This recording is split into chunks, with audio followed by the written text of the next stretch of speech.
I was 11 years old when I read my first Star Wars book. I didn't know that when I did that, picked up that first book for the first time and dove into a world I already loved and a medium that I loved even more, that it would eventually change and shape my entire life. But that's what happened. Books can do that. Star Wars can do that. They may be just stories. And these stories may all take place a long time ago in a galaxy far, far away. But they mean something. They mean something to me. They mean something to you. They mean something to so many people. And something I've wanted to explore on a deeper level on this show is how Star Wars books have affected people personally, how these books have changed lives, have formed who we are as people, who we have become, who we want to be. So that's what I'm doing in a series that I'm apparently starting in the last episode of a season, because what am I if not a person who just does creative things in an order that does not make sense? Much like the Star Wars movies that come out not all in chronological order, I guess this is when this particular journey in my show begins. A long time ago in a galaxy far, far away.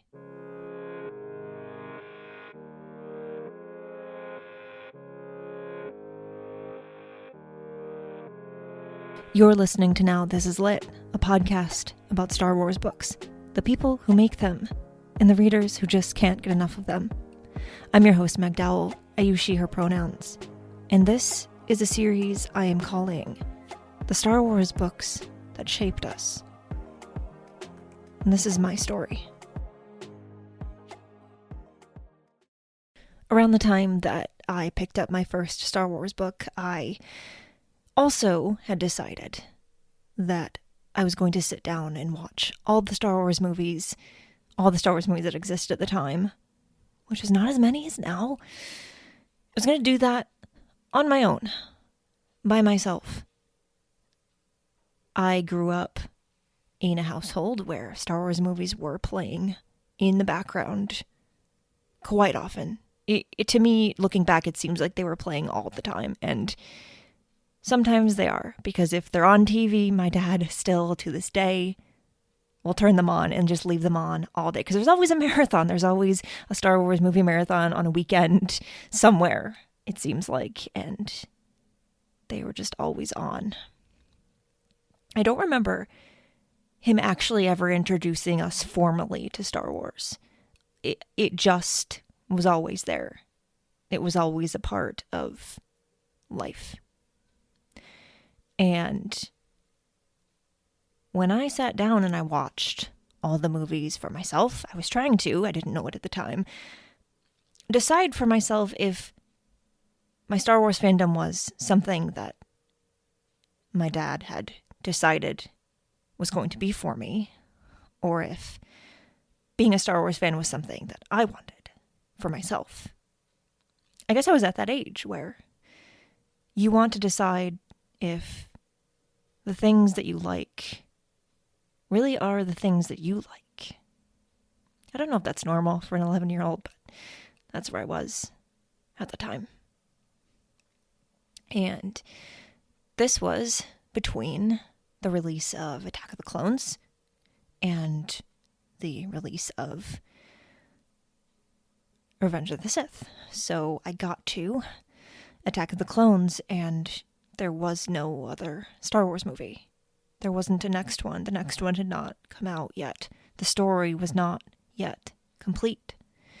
It's hard to imagine now, looking back, because now there is no shortage of Star Wars. There's no lack of new Star Wars. There is always some kind of Star Wars releasing, whether it's a book or a show Maybe a movie someday again, who knows? But it wasn't like that back then. It was a long time ago. Now that I think about it, and I feel very old talking about this, but here we are. I got to the end of Attack of the Clones. There was the wedding.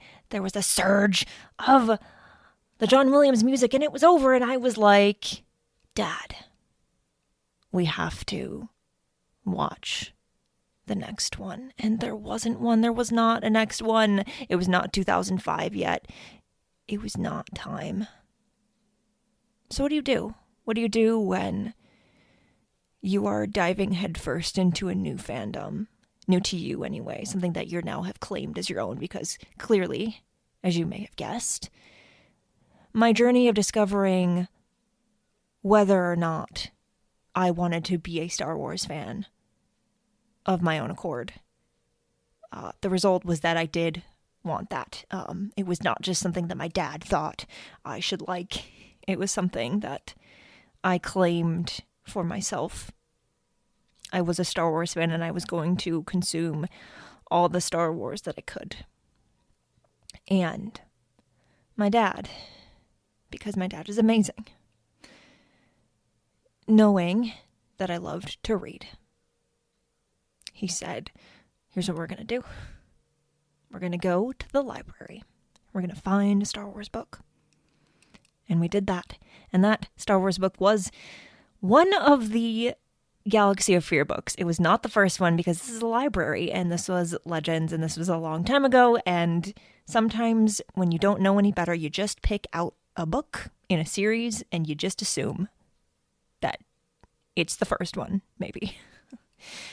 I was a little old for this series. It was aimed for a slightly younger audience than me, but I also had a younger brother. He was much younger than me.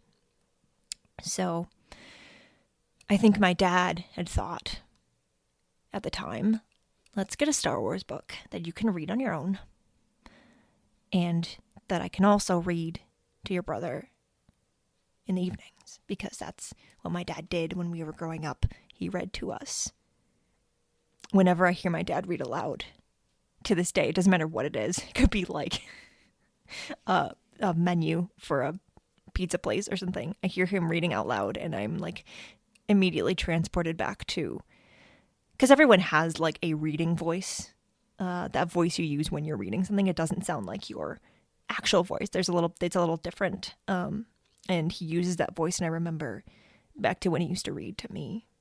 I don't know if he ever read me any Star Wars. Probably not. And maybe he didn't. I just don't remember. Maybe he read some like really books for young, those little golden books. That's what they're called. Maybe he read some of those. I don't remember having any of those though. So I don't think he did. It was a lot of Disney. It was a lot of Cinderella. It's a whole thing. But so I think that's why he was like, it was either that or just like the innocent, like, it's a Star Wars book. It's for kids. You're still technically a kid, so let's try this. And I don't think I ever read that entire series, but I did read a bunch of the books. The library had a lot of them, and I read them, and I was like, more, please. I need more. I need to read more Star Wars. And I did that. I still have. We talked about it. No, that wasn't my show. That was a different show. Oh my God. No, it was. It was my show. It was a very early episode. There's a reason why I was confused for a minute. I have still the junior novelizations of the prequel and original trilogies, the collection, so that there were 3 of them in each one of those volumes. These were from Borders. Do you remember Borders? Rest in peace, Borders. I still have them. They're on my shelf. I should post a picture of them because I want to know how many other people had them. It's like I had the junior novelizations, and I didn't realize for a long time that they were not the like original novelizations, because there's the novelizations and then there's the junior novelizations. They still do that. But I didn't realize until much later that I had not read the other ones. And so like just a couple of years ago, I finally read through all of them. And they're great. I have them all. But I remember this was probably not too much longer after I got into Galaxy of Fear. It was a holiday of some kind, because we were at my grandma's house. And I must have just gotten one of those novelization collections because I remember my entire family, like the entire my mom's entire side of the family was upstairs playing board games, because that's what we did after it must have been Thanksgiving or Christmas. Christmas would have made more sense because I would have gotten a book for Christmas, maybe. Anyway, after whatever the big meal or event was, we still do this. We sat down and everyone was playing board games, and I was downstairs in the basement listening to everyone having fun, their own kind of fun, because I was sitting in a chair in the basement by myself, reading through the prequel novelizations as fast as I could, because I'd seen, it must have been this must have been much later, and it must have been the original trilogy one first, because the prequel one would not have been out yet, right? Anyway, I do remember reading through one of those as fast as I could, because I was like, I've seen these movies, I know what happens, but it's different somehow. It's a medium that I love dearly, and it's Star Wars. The fact that books that were Star Wars stories existed amazed me. I was obsessed.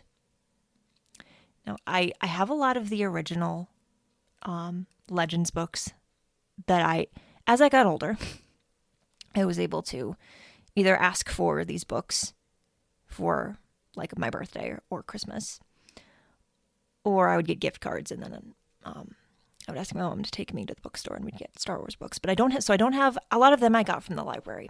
So I don't have a lot of memory of reading a lot of Legends books.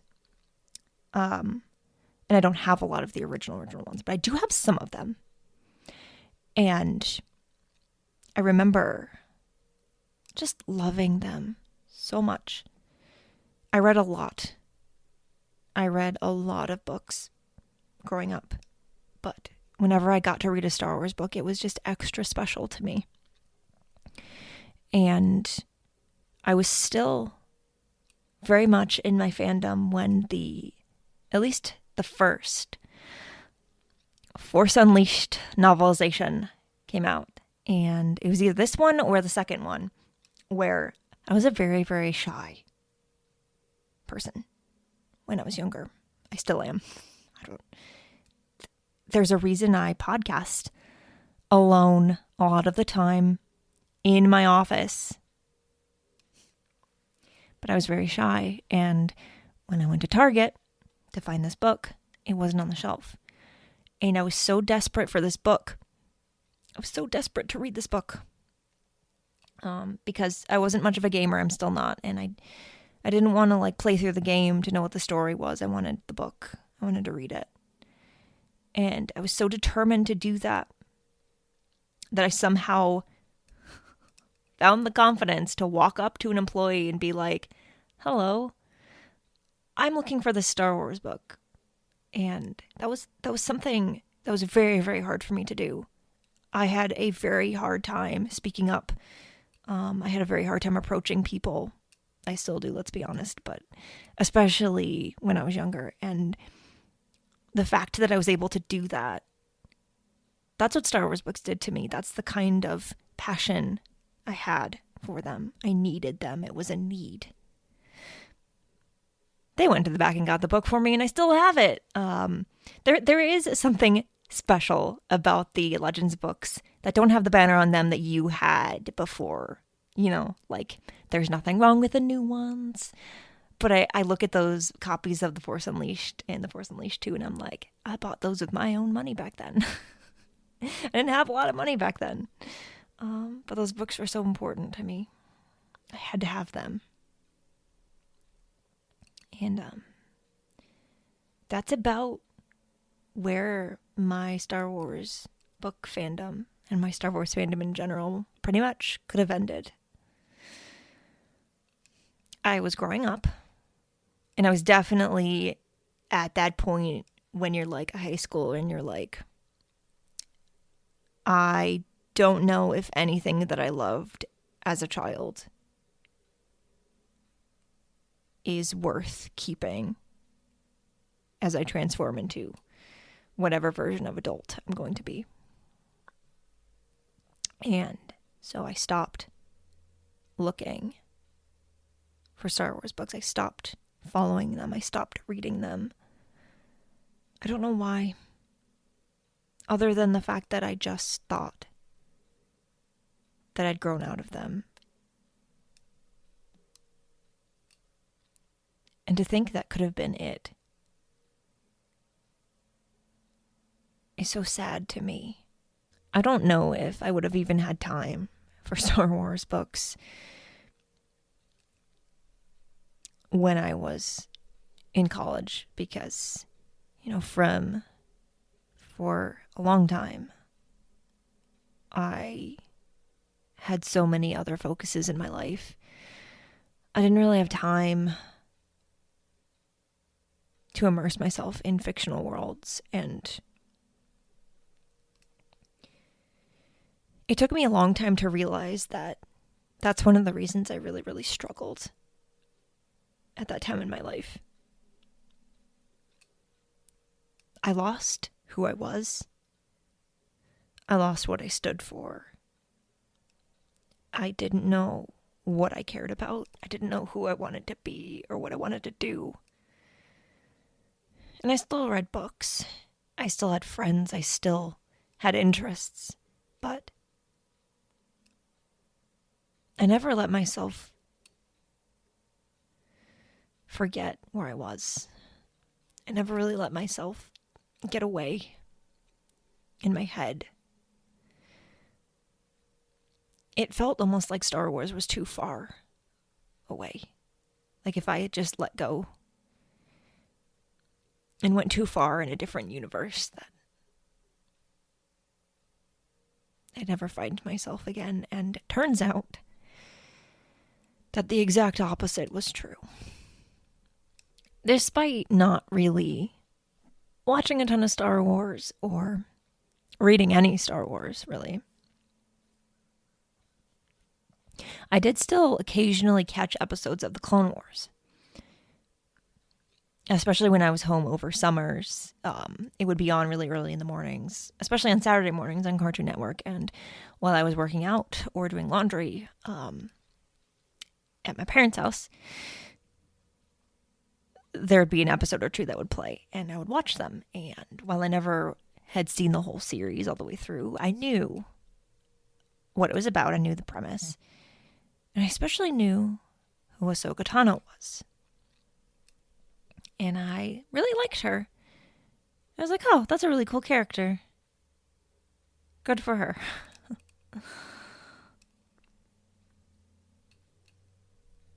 And then I would continue to go back to my life of being lost and confused and sad and broken. Things got better. Eventually, I started to figure things out little by little. And this is embarrassing, but I was scrolling through Facebook one day because that's still what you did then. I was scrolling through Facebook and I saw that there was a novel coming out all about Ahsoka Tano. And I was like, I recognize that Star Wars character. I haven't read a Star Wars book in years. I've never watched all of the Clone Wars. But I do remember that I used to like Star Wars books. I wonder if I would like this book. I knew, because everyone knew, about the whole canon legends thing. I knew that Disney now owned Star Wars. I knew that there was some kind of reset with the quote-unquote canon. I knew all of that. So I knew that this was something... This was a kind of book I hadn't experienced before. It wasn't quite the same as the Star Wars books I'd grown up with. And there's something inside of me that was like... There was something inside of me that felt a pull toward that book in particular. And maybe even Star Wars books overall. I kind of felt like maybe this thing I used to love is still something I could love. I was a full-grown adult now. I had my own money. I had a job. I could do what I wanted with my free time. I had free time, believe it or not. I could read a Star Wars book again. Maybe I could even get lost and forget where I was and fall in love with a story that took place a long time ago in a galaxy far, far away. So I bought the book. I either bought it or I pre-ordered it. I can't remember, but not from Borders. Rest in peace, Borders. When I read Ahsoka, I remembered how much Star Wars books meant to me. I remembered how they had shaped my life when I was younger, how much I depended on them to give me some kind of escape, to give me a world that I could relate to, that I felt safe in.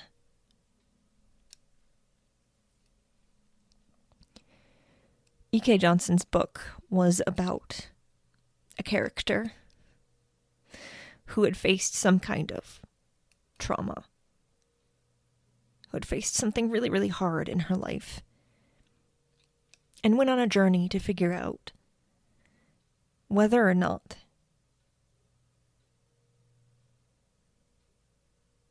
she still had a place in the galaxy, whether or not the things she had learned growing up still mattered. It was a journey of self-discovery. It was Ahsoka figuring out that even though she wasn't a Jedi anymore, she was still a person who mattered. I know she's not a person, but you know what I mean. It took a little while after that, particularly after I'd seen The Last Jedi. But eventually I got to a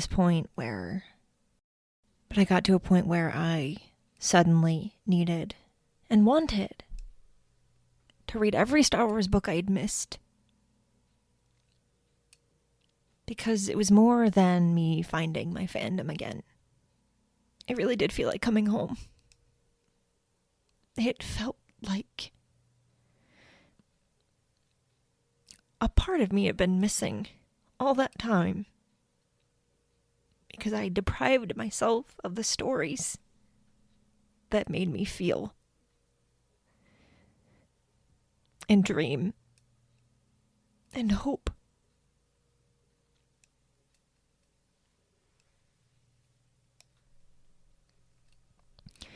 So I read everything I could. And from there I found communities where I could share my love of Star Wars books with other people. And still living a life where I was so lonely, I found a sense of belonging, unlike anything I'd ever felt before. I felt like my thoughts on these stories were important. I felt like my voice mattered. All these things I'd never felt before in my life, I was now feeling because of Star Wars books, because of how much I loved them, because of how much I wanted to celebrate them.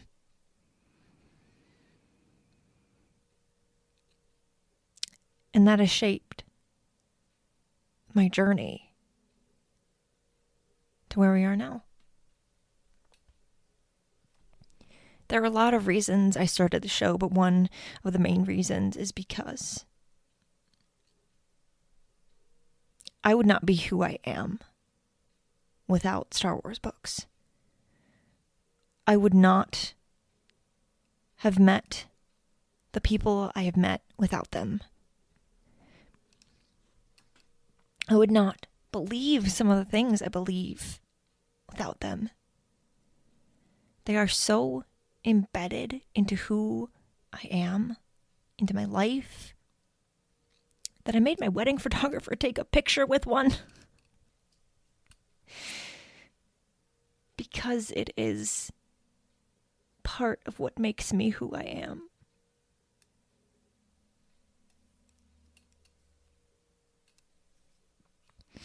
And I understand that I'm not the only one for who this is the case.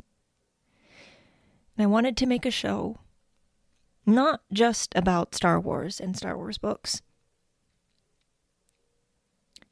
but about the people who are who they are because these books exist. That's what I've been doing for the past year. And that's what I will continue to do for as long as I'm able.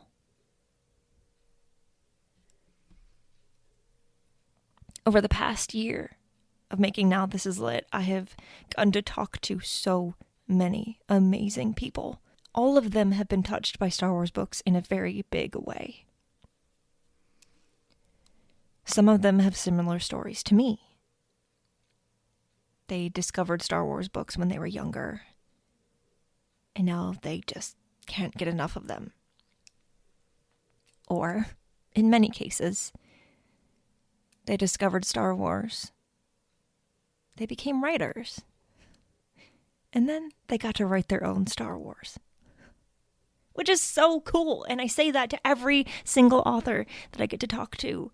Is it is so cool that a fictional world can have such an impact on you that you're almost giving back. That you can't help but take your love for Star Wars stories and pour that love into making your own that will exist forever. I don't know if I will ever get to write one of those stories, but I will always get to celebrate them with you.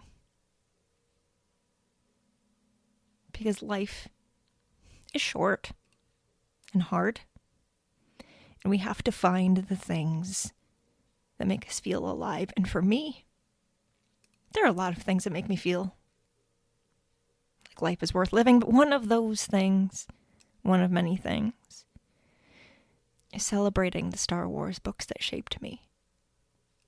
Season 2 is right around the corner. I don't know when exactly yet, but I do know that between this finale and the start of Season 2, there will be some bonus episodes here and there. I still get to talk to some pretty amazing people and celebrate some new books and celebrate, perhaps, some very big book anniversaries. We'll see. So the episodes are not stopping. They will just be fewer and further between for a little bit. But I can assure you, I am in the process of planning some of the best things I will probably ever make. I know that everyone says this, but I couldn't have done any of this without you. I don't share a lot of myself online anymore. It's not really safe for someone like me to do that, but I wanted to make an exception in this case because I want to make this a series. I don't want this to just be about me. It's important that you know my story because it's part of why the show exists, but eventually I want to hear your stories. I want to hear about the Star Wars books that shaped you too.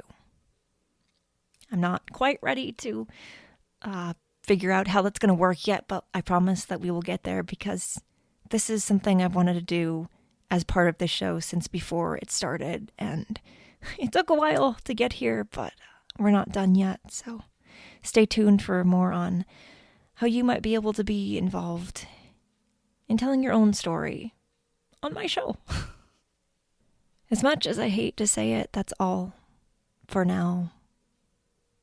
But I will be back fairly soon. And I can't wait to keep doing this thing with you. It's gonna be lit.